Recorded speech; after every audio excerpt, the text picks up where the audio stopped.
भिनिसियस जुनियरको कन्फिडेन्सलाई चाहिँ मैले मानेको केटा हो होइन। गेम हुनुभन्दा अगाडिको प्री म्याच इन्टरभ्यू हुन्छ नि होइन। प्री म्याच इन्टरभ्यूमा चाहिँ उसले चाहिँ के भन्छ भनेपछि चाहिँ त्यो इन्टरभ्यूमा चाहिँ म वर्ल्डको बेस्ट खेलाडी हुँ, म गोल हान्छु, फाइनलमा फिक्स गोल हान्छु भनेको थियो होइन। त्यो भनेको कुरा चाहिँ उसले पुरा गरेको, यस्तो दामी गोल हान्यो नि होइन। गोल हानेर चाहिँ खतरा कमब्याक गर्न लागेको थियो। फर्स्ट हाफ चाहिँ टोटल खतरा भएको थियो सुपर कप फाइनलको होइन। फाइनल जस्तै भएको थियो भनौँ।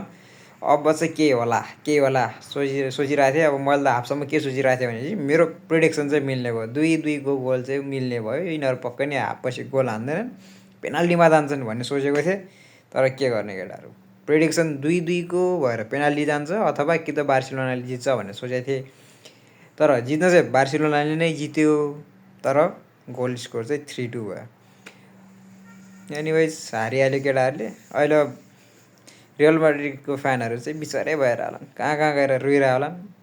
हामी जस्तो न्युट्रलहरूलाई त ठिकै छ, हेऱ्यो रमाइलो गऱ्यो, जोस् रमाइलै भएको थियो।